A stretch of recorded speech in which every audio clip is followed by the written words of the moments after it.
Business को समझने के लिए फाइनेंशियल इंफॉर्मेशन बहुत ज़्यादा इंपॉर्टेंट है। उसके लिए जो मॉडल्स बनाए जाते हैं उसे कहा जाता है फाइनेंशियल मॉडल्स। और आज की इस वीडियो में हम बात करेंगे वेरिएंस एनालिसिस के बारे में। Hello everyone, this is Vikas many. आप देख रहे हैं ओएन स्टडी सर्कल। आज की इस वीडियो का टॉपिक है financial modelling and analysis, financial modelling for variance analysis model, जिसमें सबसे पहले देखेंगे कॉन्सेप्ट और किस तरह से काम करता है sales variance analysis, raw material variance, fix overhead variance, man power and wastage, और अल्टीमेटली कैसे वेरिएंस रिपोर्ट को समराइज करके प्रेजेंट किया जाता है। ये सारे पॉइंट इस वीडियो में कवर करेंगे, so let's start the video. सबसे पहले बात करते हैं सेल्स वेरिएंस एनालिसिस। ये कैसे किया जाता है, इसके लिए स्ट्रक्चर को समझते हैं। अब देखिए, मान लीजिए कंपनी के पास ये 5 प्रोडक्ट्स हैं और यहाँ इसका टोटल है।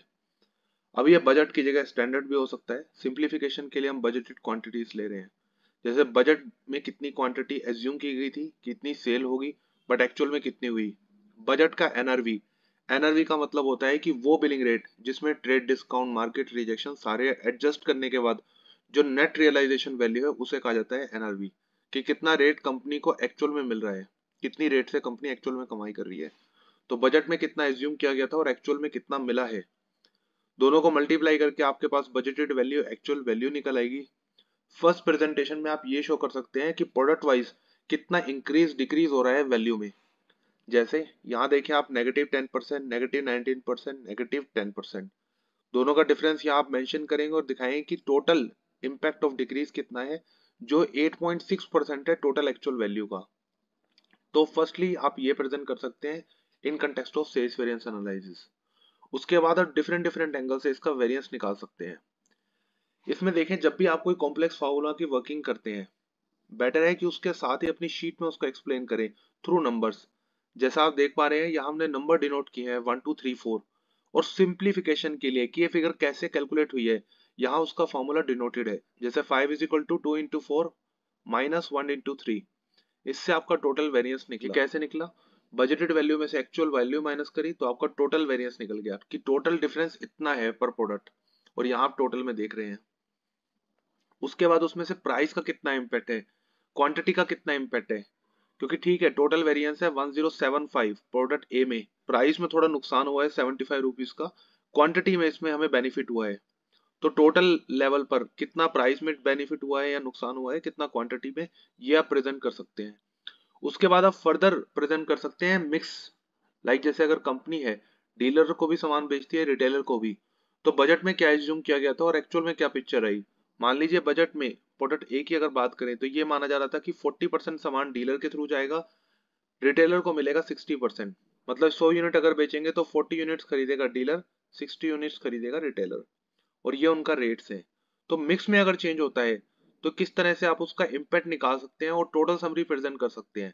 तो यहाँ अगर हम देखें, डीलर मिक्स से हमें इतना नुकसान हुआ है थोड़ा, बट रिटेलर मिक्स से फायदा हुआ है।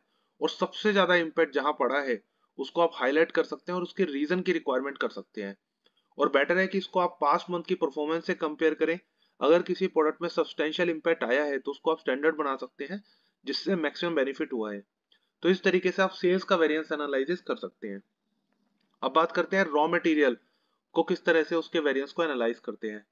मीनवाइल मैं आपसे रिक्वेस्ट करना चाहूंगा, अगर आपको हमारे एफर्ट्स पसंद आ रहे तो इस वीडियो को लाइक और शेयर जरूर करें और हमें मोटिवेट करें इस चैनल को सब्सक्राइब करके। देखिए, अभी सिंप्लीफिकेशन के लिए हम एक प्रोडक्ट को लेते हैं कि मान लीजिए एक प्रोडक्ट को बनाने के लिए ये रॉ मटेरियल के टाइप्स हैं जिसे हम कहते हैं इंग्रेडिएंट्स। ये इंग्रेडिएंट्स यूज हो रहे हैं। तो सबसे पहले एपी। एपी मतलब actual price, actual quantity, multiply करके आप टोटल वैल्यू निकाल देंगे कि एक्चुअल में कितनी वैल्यू का रॉ मटेरियल हमें पड़ रहा है इंग्रेडिएंट वाइज। बट स्टैंडर्ड के टाइम पर स्टैंडर्ड प्राइस, स्टैंडर्ड क्वांटिटी था। और यहां हमने निकाला revise standard quantity. Revise standard quantity कैसे निकाला? अगर आप टोटल देखें तो टोटल एक्चुअल क्वांटिटी और रिवाइज स्टैंडर्ड क्वांटिटी का सेम है।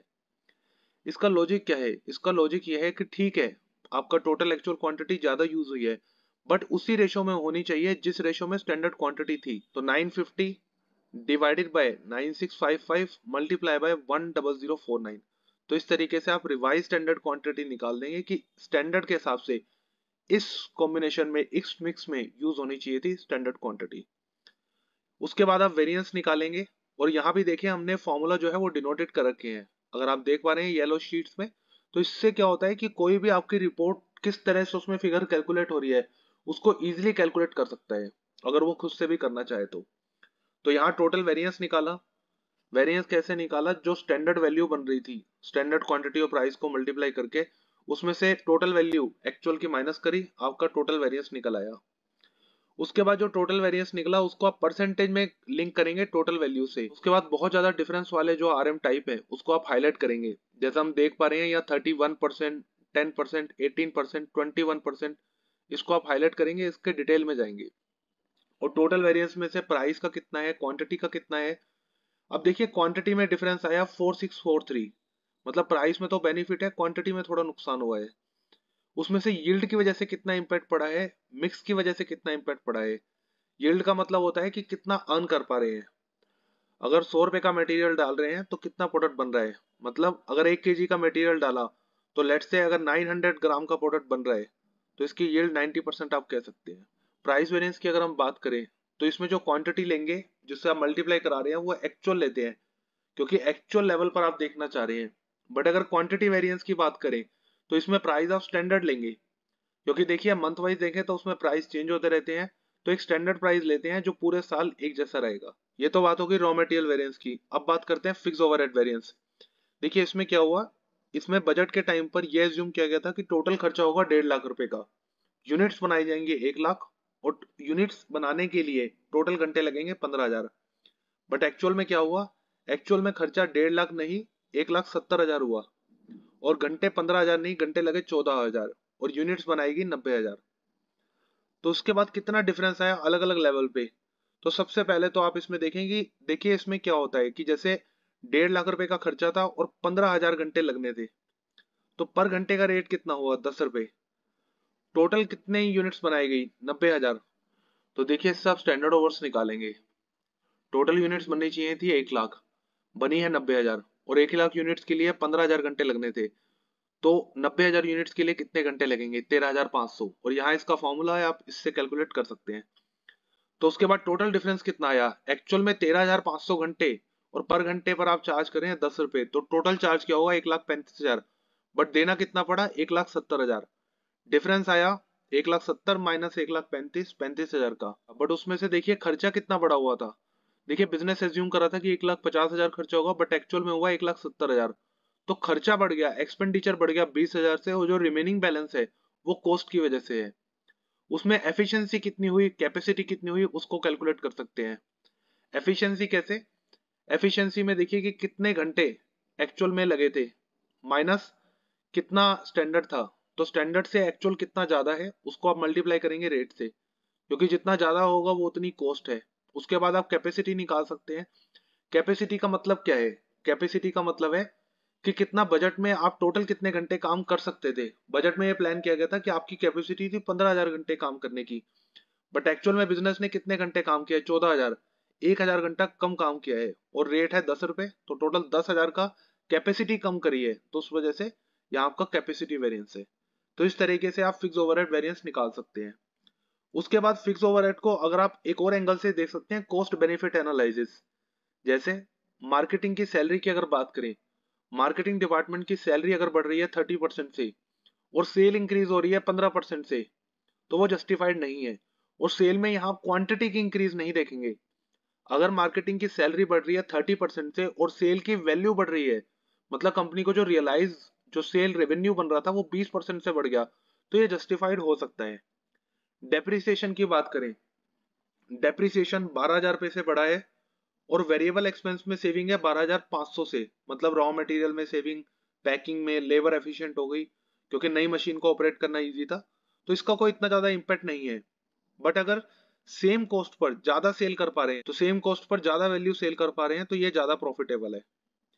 ऐसे ही अगर हम बात करते हैं सैलरी इंक्रीमेंट की, या फिर कोई भी ऐसा फिक्स चार्ज जिसमें इंक्रीमेंट हुआ है, तो सबसे पहले आप जनरल ट्रेंड से उसको कंपेयर करेंगे। और अगर फिक्स सर्विस में कोई इंक्रीमेंट हुआ है, जैसे कोई फिक्स सर्विस चार्ज देते थे उसमें कोई इंक्रीज हुआ, तो इसमें देखेंगे कि क्या जो सर्विस है उसमें कोई डिफरेंस आया है, कुछ एड ऑन करवाया गया है। जनरल ट्रेंड से कैसे कंपेयर करेंगे, जैसे देखिए सैलरी में इंक्रीमेंट हुआ है और इस साल इंक्रीमेंट हुआ है 11% का, जनरल ट्रेंड है 8%, डिफरेंस क्यों हुआ, डिफरेंस हुआ 3% का, जो है 30,000। अब इसको डिपार्टमेंट वाइज एनालाइज करेंगे। इससे क्या बेनिफिट हो सकता है? अगर फॉर एग्जांपल एडमिन डिपार्टमेंट की सैलरी बढ़ी है, उससे क्या बेनिफिट हो सकता है? हो सकता है कि लेबर जो है वो ज्यादा एफिशिएंट हो। ज्यादा खर्चा इसलिए हुआ है क्योंकि आपने टैलेंटेड लेबर हायर करी है, उनको ट्रेनिंग पे खर्चा किया है या उनका इंक्रीमेंट किया है, जिससे वो ज्यादा एफिशिएंटली काम कर रहे हैं। तो इस केस में आप केपीआई देख सकते हैं कि किस तरह से वो पहले परफॉर्म करते थे और अब किस तरह से परफॉर्म कर रहे हैं। अब मान लीजिए पहले जो उनकी केपीआई थी वो थी 70%, अब है 88%। मतलब जो आपका स्टाफ है वो बेटर परफॉर्म कर रहा है। तो 3% कॉस्ट पे अगर 18% एफिशिएंसी बढ़ रही है तो ये जस्टिफाइड है। ये तो बात होगी फिक्स ओवरहेड वेरिएंस की। अब बात करते हैं man power and wastage variance, ये कैसे कैलकुलेट कर सकते हैं। सबसे पहले बात करते हैं मैन पावर वेरिएंस एनालिसिस की। अब देखिए कंपनी एज्यूम करती है कि एक साल में 15,000 यूनिट्स बना लेगी और एक यूनिट को बनाने में लगेंगे 5 घंटे। तो टोटल बजटिंग टाइम निकल आया 75,000 घंटे। एक्चुअल में क्या हुआ, एक्चुअल में 14,000 यूनिट बनी। तो उसके हिसाब से स्टैंडर्ड टाइम कितना लगेगा, क्योंकि 14,000 यूनिट्स बनाई, एक यूनिट को बनाने में माना गया था कि 5 घंटे लगेंगे। तो स्टैंडर्ड के हिसाब से कितने घंटे लगने चाहिए थे? 70,000 घंटे। एक्चुअल में कितने लगे? 84,000 घंटे। तो यहाँ आप रेशियो के थ्रू इसको एनालाइज कर सकते हैं। सबसे पहले देखेंगे एक्टिविटी रेशियो। एक्टिविटी रेशियो में क्या देखेंगे? ये देखेंगे कि कितनी लेवल ऑफ एक्टिविटी आपने परफॉर्म करी है। मतलब आपको 75,000 घंटे दिए गए थे, आपने 70,000 घंटे यूज करे, मतलब एक्टिविटी जो है वो 70,000 घंटे की परफॉर्म हुई है। तो ये 93% एक्टिविटी है। एफिशिएंट मतलब कितना एफिशिएंट है, कितना बेटर तरीके से आप काम कर पा रहे हैं। इसको कैसे देखेंगे? अब देखिए स्टैंडर्ड टाइम या एक्चुअल टाइम कौन सा ऊपर है। जिसके ऊपर आने से बेनिफिट ज्यादा है उसको आप ऊपर रखेंगे। अगर एक्चुअल टाइम ज्यादा लेने से ज्यादा बेनिफिट होगा, नहीं। एक्चुअल में मैन पावर जो है जितना कम टाइम लेगी किसी प्रोडक्ट को बनाने में उतना ज्यादा बेनिफिट है। तो इस केस में क्या करेंगे, इस केस में एक्चुअल को नीचे रखेंगे और जो स्टैंडर्ड है वो अगर जितना ज्यादा हो उतना ज्यादा बेनिफिट है, तो इसलिए स्टैंडर्ड को ऊपर रखेंगे। तो इसमें क्या करेंगे, standard time divided by actual time. कि दिए गए थे 70,000 घंटे बट लगाए 84,000। जैसे इसको हम ऐसे समझ सकते हैं कि जैसे एक स्टूडेंट को एक क्वेश्चन करने के लिए 2 घंटे का टाइम दिया गया था बट उसने 3 घंटे लगाए, तो उसकी एफिशिएंसी थोड़ी कम हुई। तो यहाँ 70,000 घंटे दिए गए थे, 84,000 घंटे लगाए, तो यहाँ एफिशिएंसी है 83%। कैपेसिटी, कैपेसिटी का मतलब क्या है? जैसे कंपनी एज्यूम कर रही थी कि टोटल लेबर जो है 75,000 घंटे काम कर सकती है, ये उनकी कैपेसिटी है। बट एक्चुअल में 84,000 घंटे काम किया है। मतलब जो लेबर है उन्होंने अपनी कैपेसिटी से ज्यादा परफॉर्म किया है।